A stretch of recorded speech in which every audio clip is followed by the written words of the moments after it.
he will be the first person. So Sheriff Fields, thank you. Thank you for each person here is represented in the news meeting today. We thank you very much for what you folks are doing for us here in the County of Moore. I just want to reach out and affirm the citizens here in Moore County that we are working around the clock every hour. I know the public don't see us out here and about, and they don't understand what we're doing. And I know it's frustrating to you.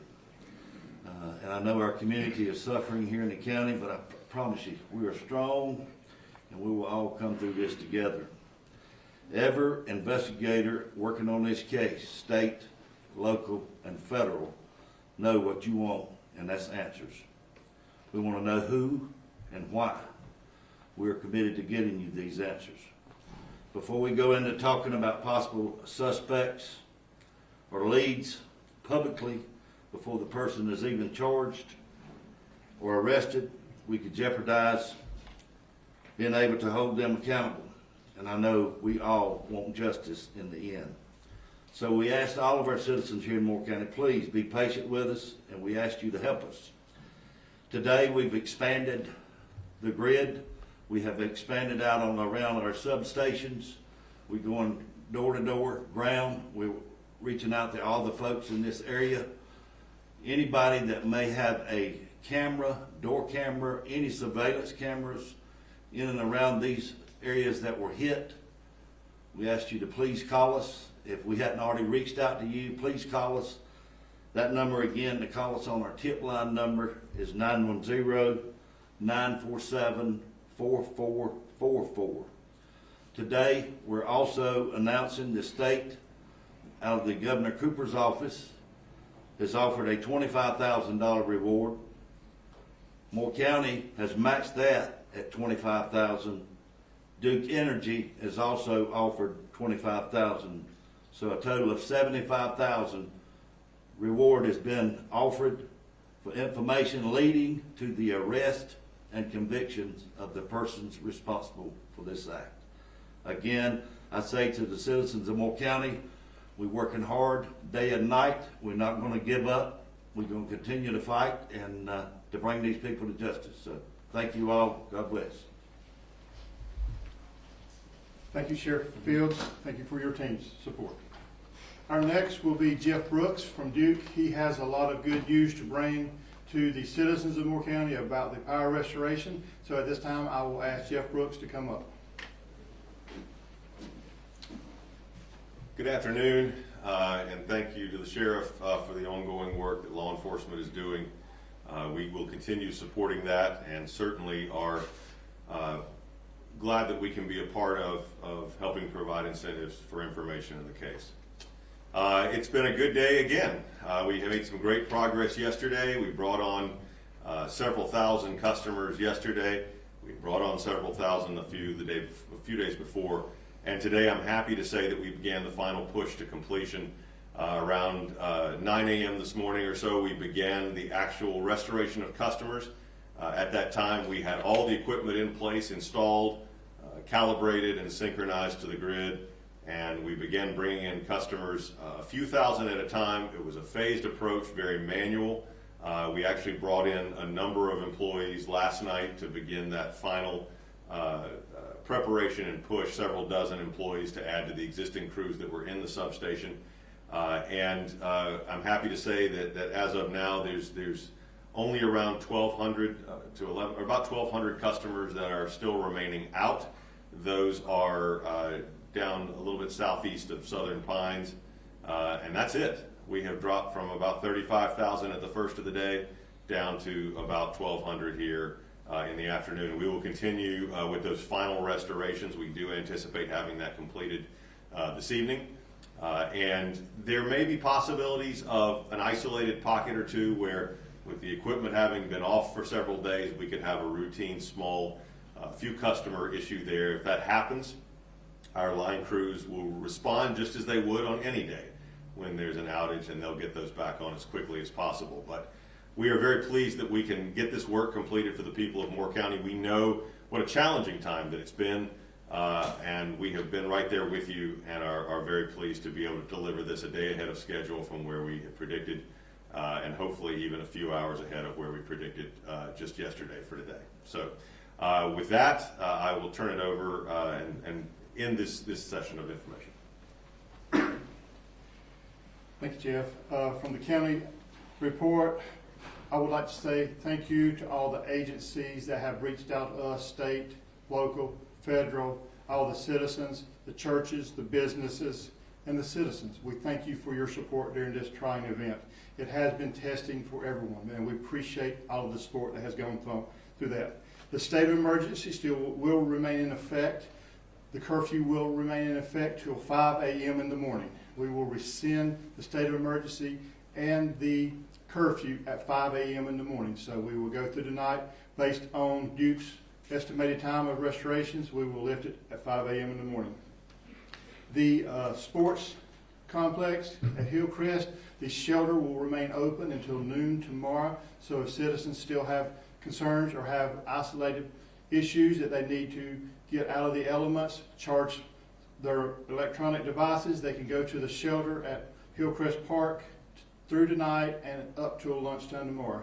The shower and laundry services that are at First Baptist Church in Aberdeen and First Baptist Church in Pinehurst, they will remain active until noon tomorrow. The meal sites that have been provided by Baptist on missions, they will provide the meals tomorrow, and they will stop that operations tomorrow at 2:30. So they will be at the same meal sites as today, but again, that will end tomorrow at 2:30.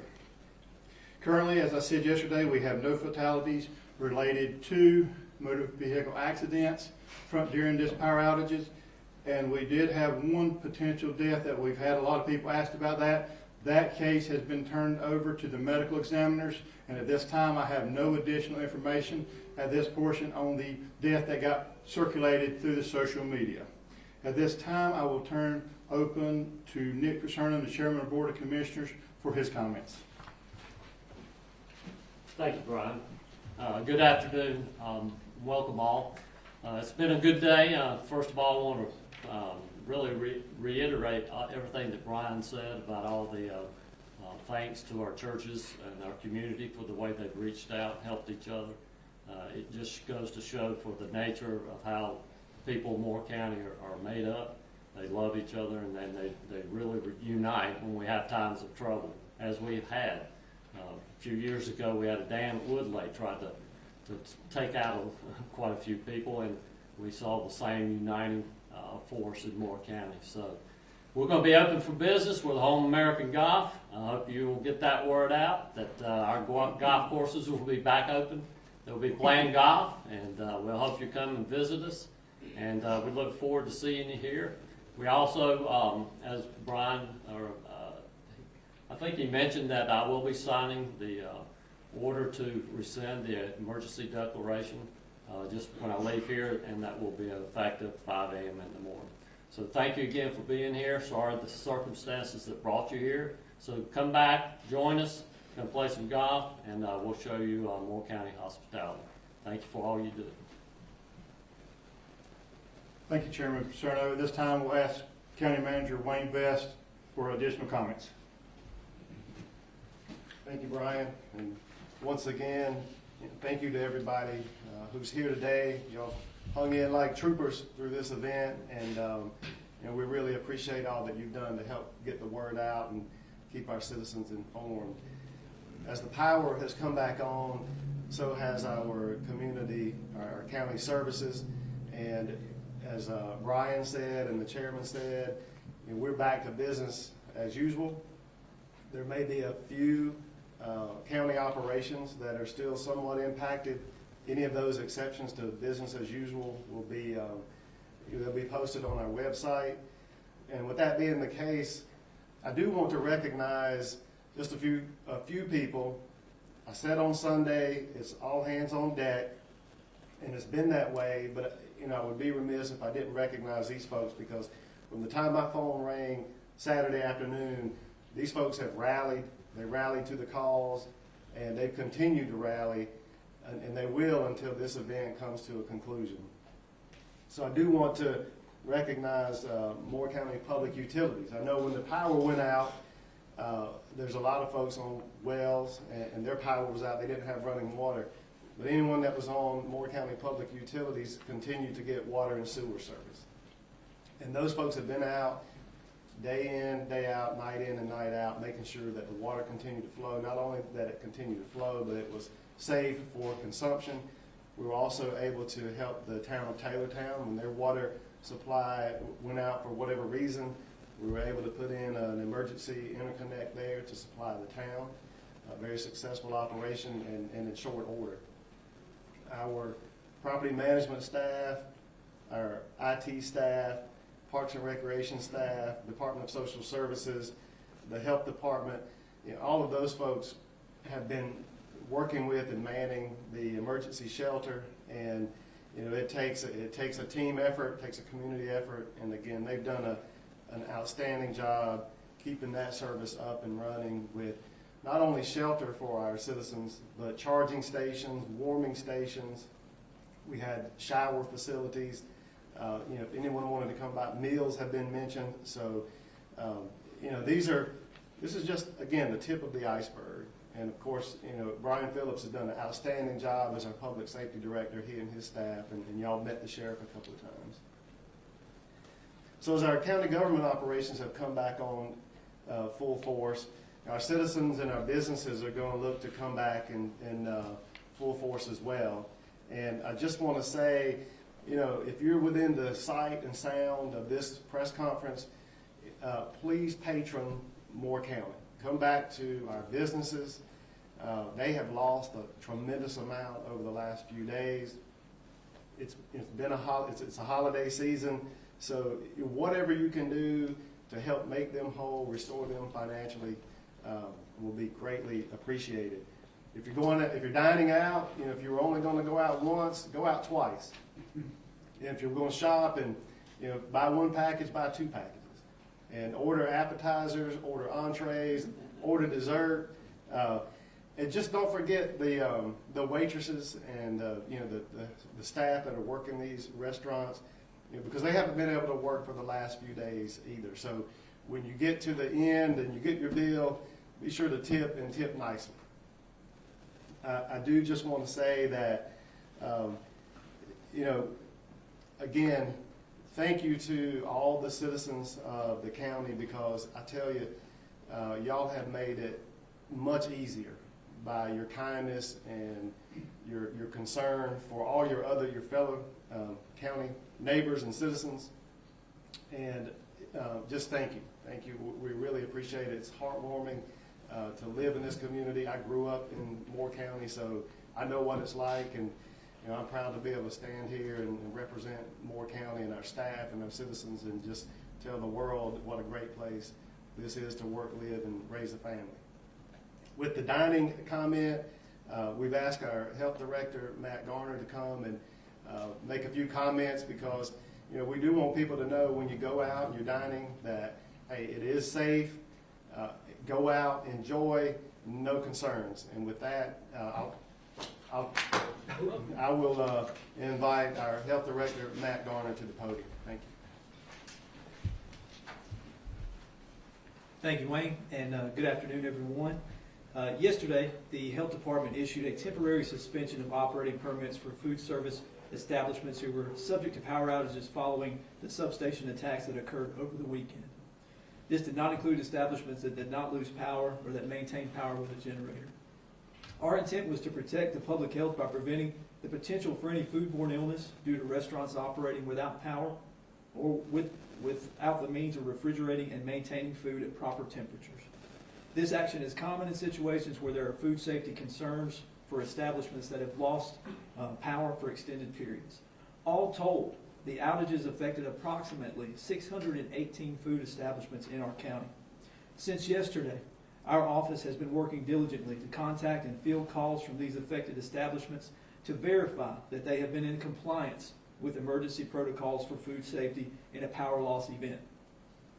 As of this afternoon, we've been able to make contact and verify compliance with nearly 3/4 of those businesses that were affected, and we continue to do so.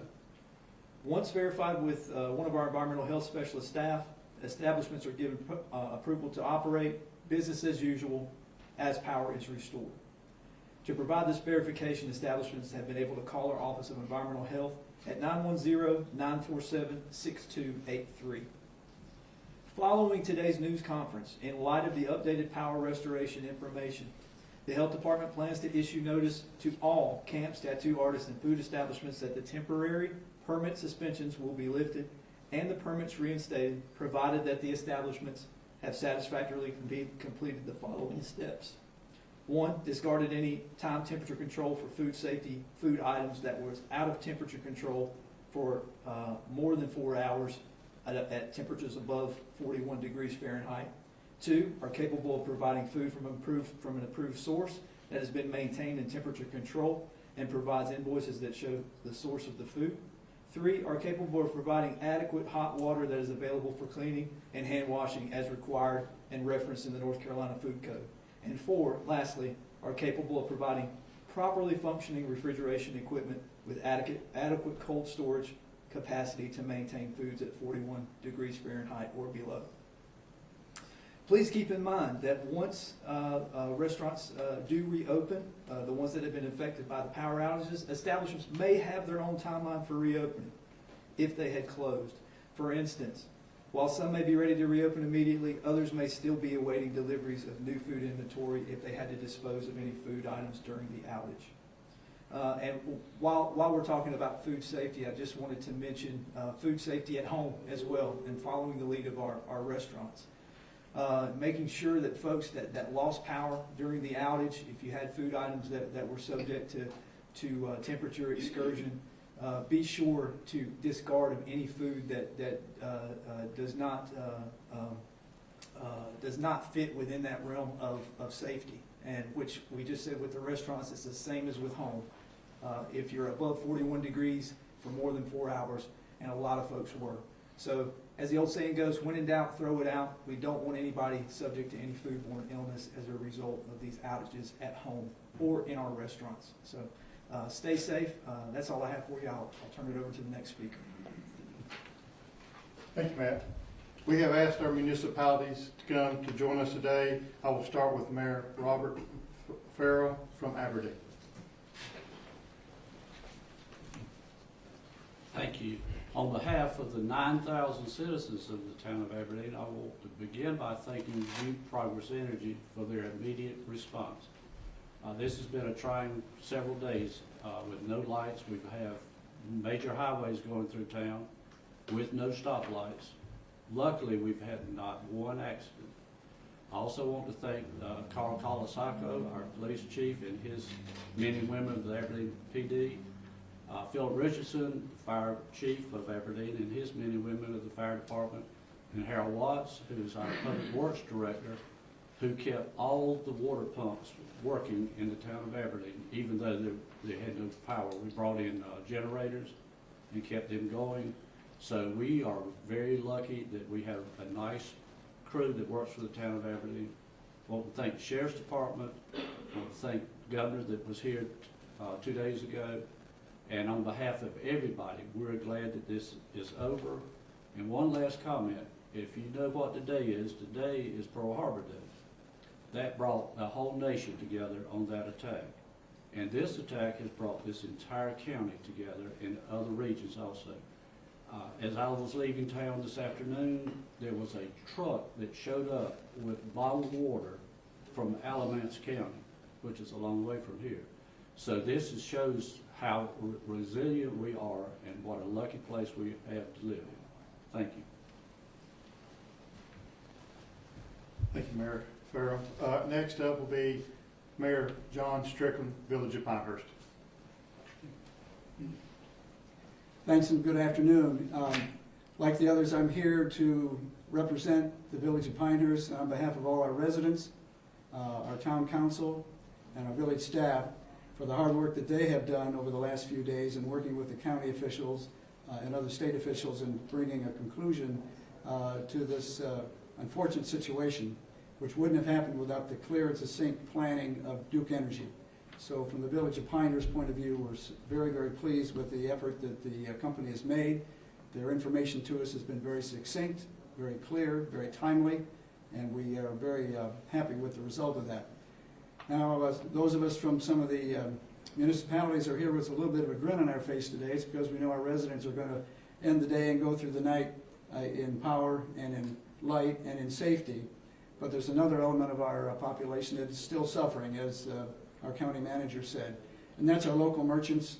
So again, reach out, help the merchants, shop, get back to normal activity during this holiday time, and help this time of year end in a very positive way as we come to hopefully a conclusion of this difficult time with the hazards we've had in energy. So thank you all very much, but we really do appreciate the efforts made by Duke Power and all the authorities here in solving this problem going forward. Thank you very much. Thank you, Mayor Strickland. We will now have Town Manager Reagan Parsons. Thank you, Brian. On behalf of Mayor Carol Haney, who couldn't be with us this afternoon, I'd like to reiterate a number of thank yous. Certainly to Duke Energy for their tireless efforts in getting us back up. Very happy to see power throughout the town as I came up here to Carthage. Certainly to the county management staff, Brian and his crew. Wayne has been very good in getting information out to us as to the activities here in Moore County.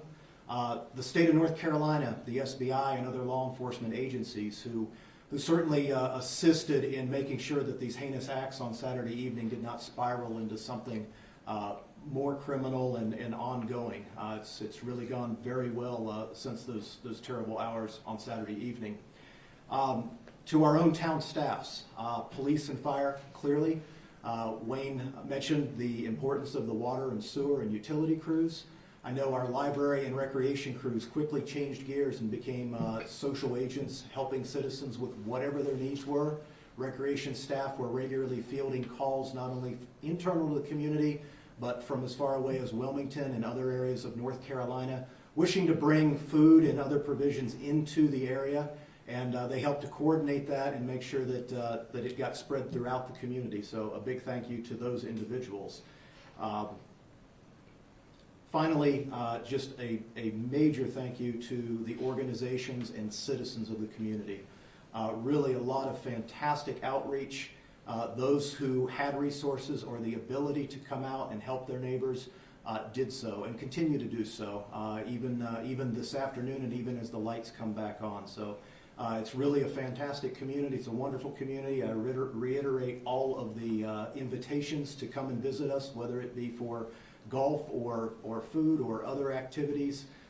Very, very proud of our citizens and of our community servants in getting to today. So thank you all very much for the opportunity. Thank you, Reagan. At this time, and our next speaker was going to be the Town Commissioner Anton Sadokio. He had to be called away unexpectedly. Emily Yap, the manager of Carthage, will be speaking in his place.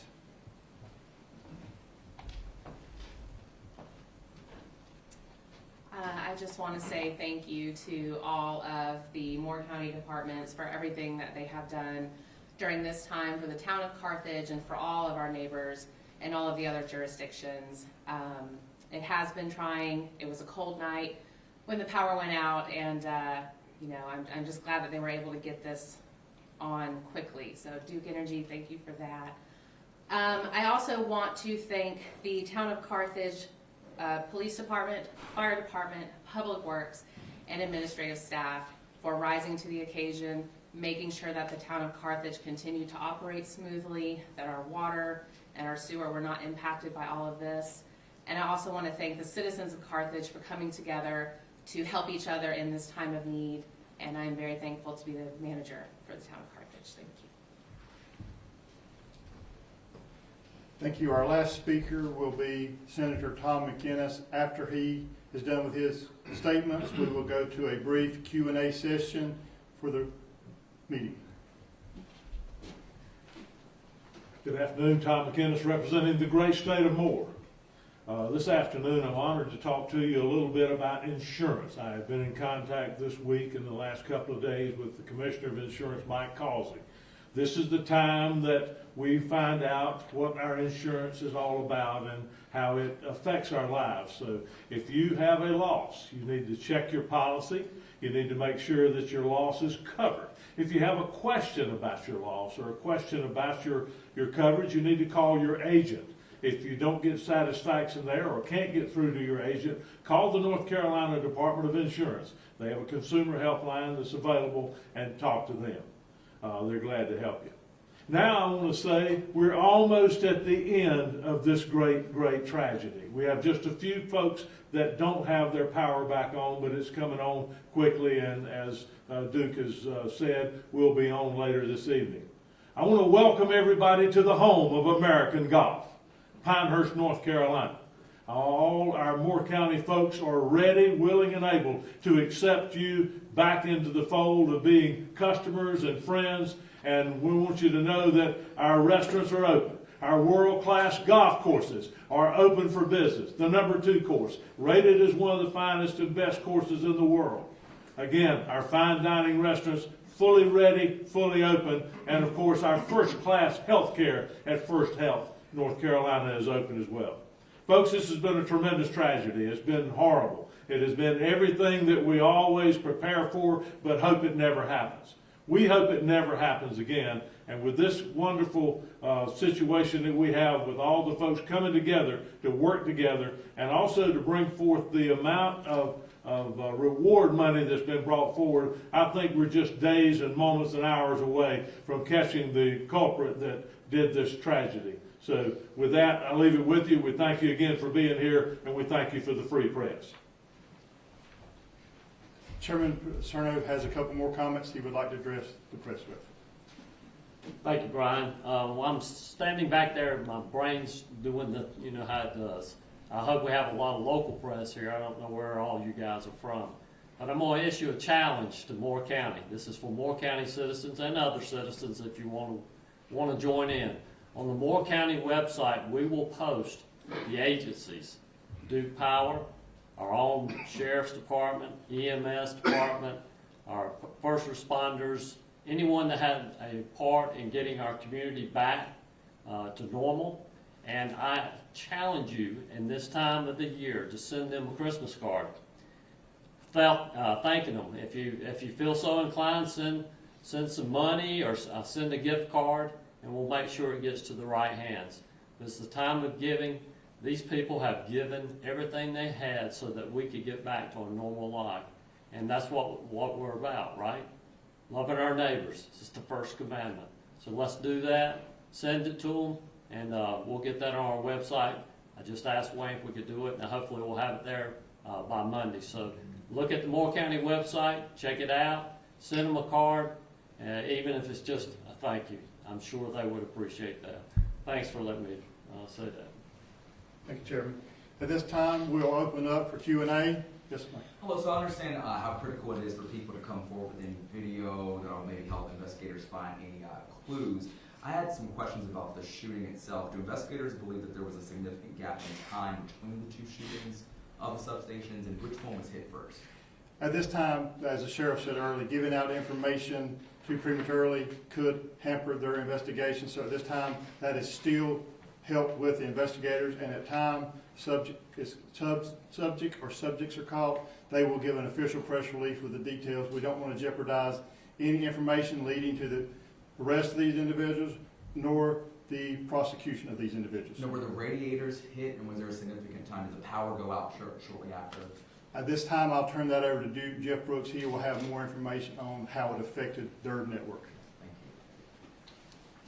Thanks for the question. At this point, what I can say is that there was a small gap of time between the outage, less than an hour.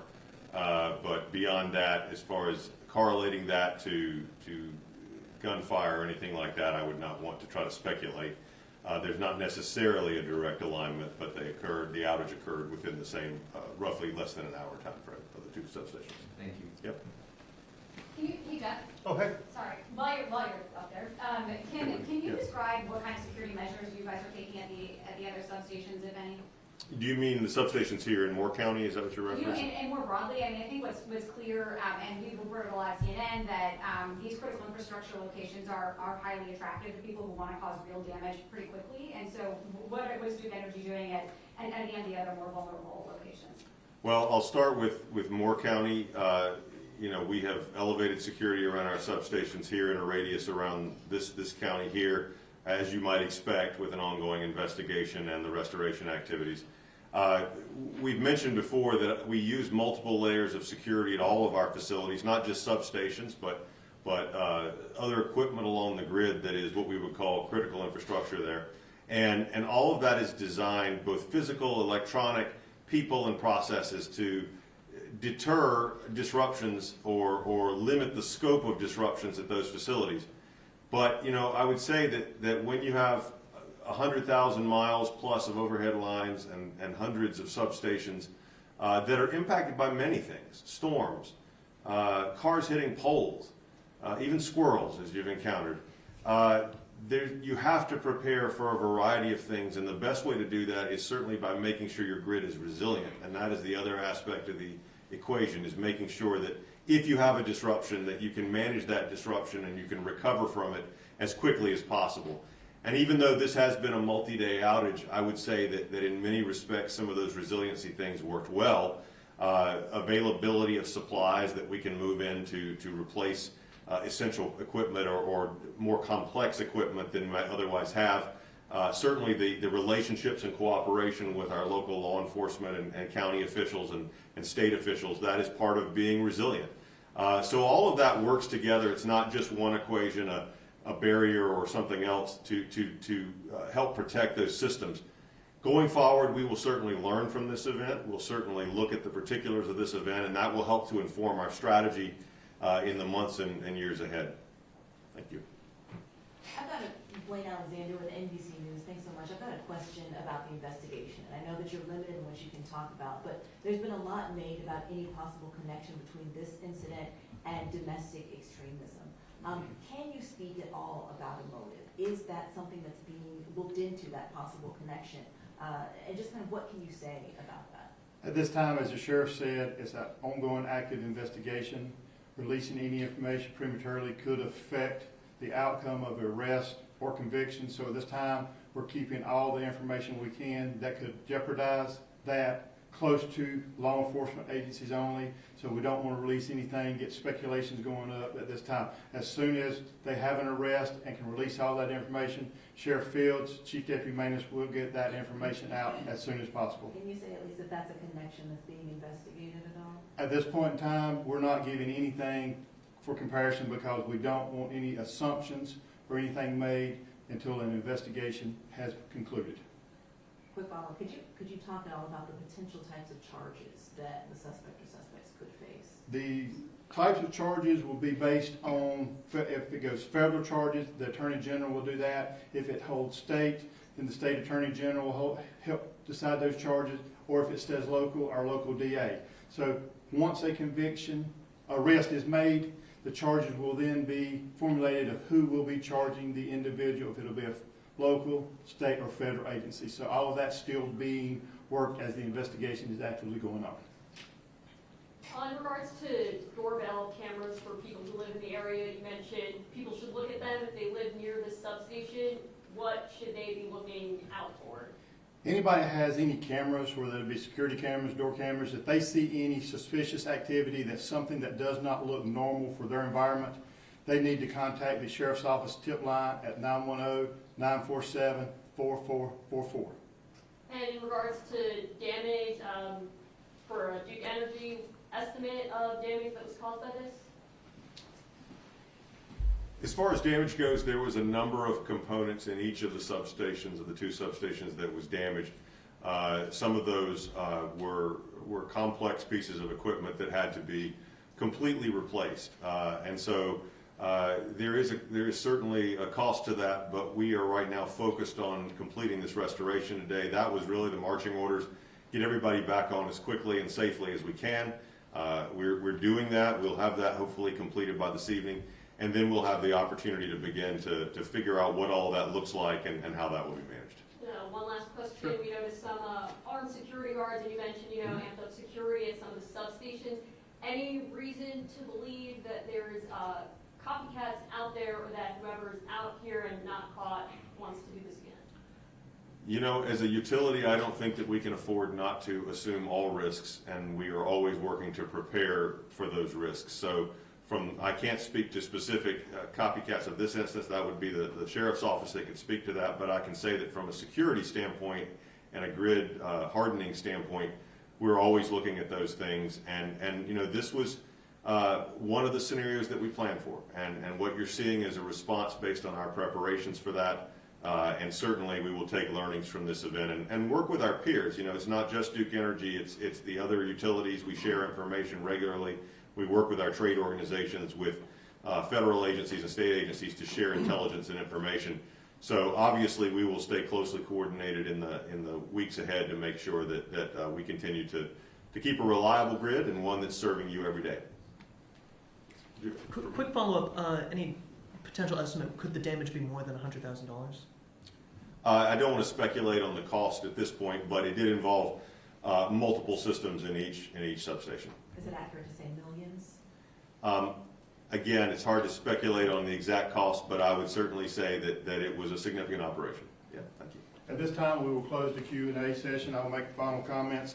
Again, as I said in my opening comments, I appreciate all the citizens who have understood the environment that we have lived since Saturday night. We appreciate their compassion, and we do feel with them because we are citizens of this county also, so we thank them for being understanding and their support. Again, I'd like to thank all the agencies, first responder agencies that have stepped up and helped during this event. And as last comment of, again, I will restate it again. If you saw something, say something. Again, the tip line is 910-947-4444. And thank you for coming to today's briefing.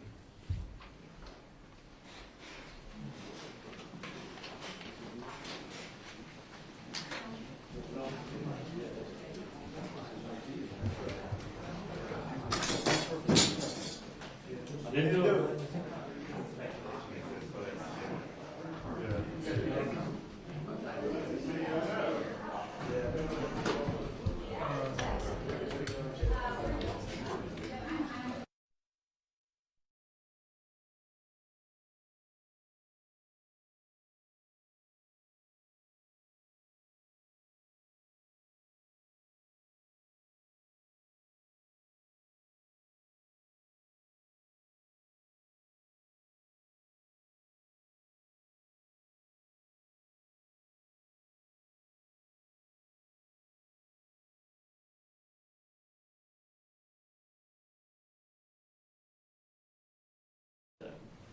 Thank you, Chairman. At this time, we'll open up for Q&A. Yes, ma'am. Hello, so I understand how critical it is for people to come forward.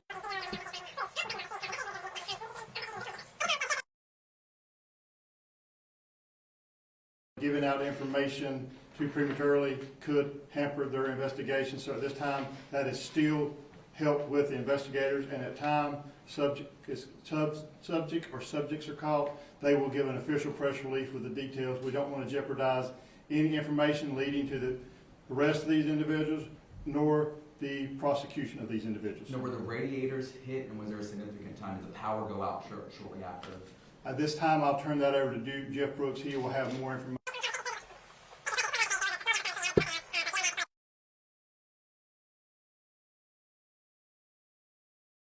Correlating that to gunfire or anything like that, I would not want to try to speculate. There's not necessarily a direct alignment, but the outage occurred within the same, roughly less than an hour time frame for the two substations. Thank you. Yep. Hey, Jeff. Oh, hey. Sorry, while you're up there, can you describe what kind of security measures you guys are taking at the other substations, if any? Do you mean the substations here in Moore County? Is that what you're referencing? And more broadly, I mean, I think what's clear, and we've reported a lot at CNN, that these critical infrastructure locations are highly attractive to people who want to cause real damage pretty quickly. And so what is Duke Energy doing at again, the other more vulnerable locations? Well, I'll start with Moore County. You know, we have elevated security around our substations here in a radius around this county here, as you might expect with an ongoing investigation and the restoration activities. We've mentioned before that we use multiple layers of security at all of our facilities, not just substations, but other equipment along the grid that is what we would call critical infrastructure there. And all of that is designed, both physical, electronic, people, and processes, to deter disruptions or limit the scope of disruptions at those facilities. But, I would say that when you have 100,000 miles plus of overhead lines and hundreds of substations that are impacted by many things, storms, cars hitting poles, even squirrels, as you've encountered, you have to prepare for a variety of things, and the best way to do that is certainly by making sure your grid is resilient, and that is the other aspect of the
critical infrastructure locations are highly attractive to people who want to cause real damage pretty quickly. And so what was Duke Energy doing at any of the other more vulnerable locations? Well, I'll start with Moore County. We have elevated security around our substations here in a radius around this county here, as you might expect, with an ongoing investigation and the restoration activities. We've mentioned before that we use multiple layers of security at all of our facilities, not just substations, but are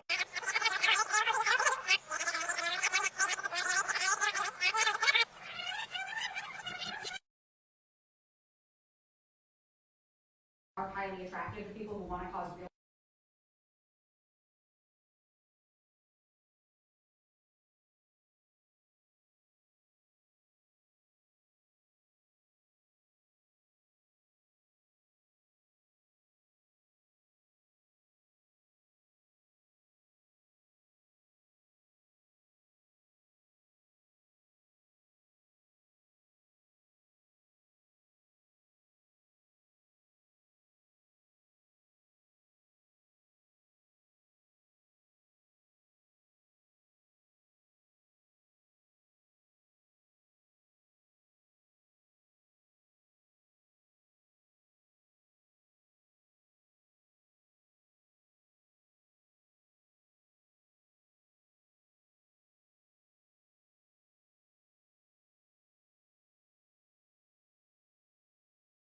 damage pretty quickly. And so what was Duke Energy doing at any of the other more vulnerable locations?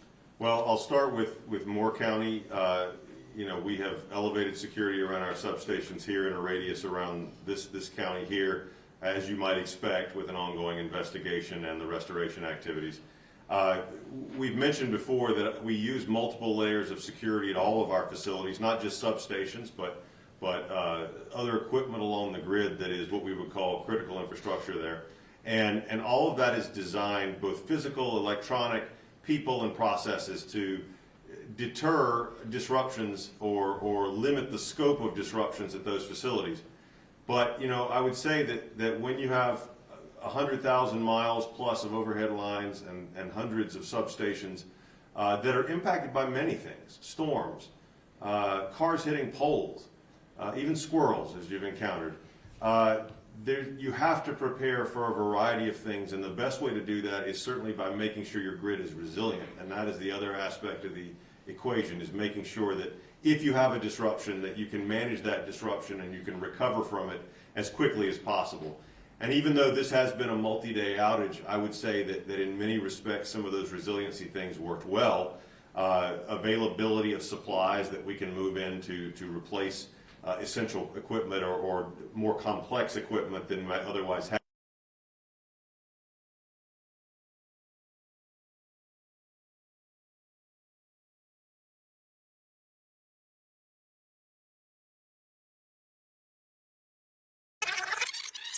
resiliency things worked well. Availability of supplies that we can move in to replace essential equipment or more complex equipment than we might otherwise have. Certainly the relationships and cooperation with our local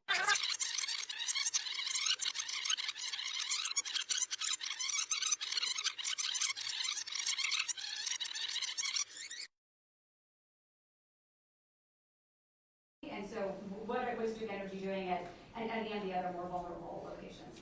Well, I'll start with Moore County. You know, we have elevated security around our substations here in a radius around this county here, as you might expect, with an ongoing investigation and the restoration activities. We've mentioned before that we use multiple layers of security at all of our facilities, not just substations, but other equipment along the grid that is what we would call critical infrastructure there. And all of that is designed, both physical, electronic, people, and processes, to deter disruptions or limit the scope of disruptions at those facilities. But, you know, I would say that when you have 100,000 miles plus of overhead lines and hundreds of substations that are impacted by many things, storms, cars hitting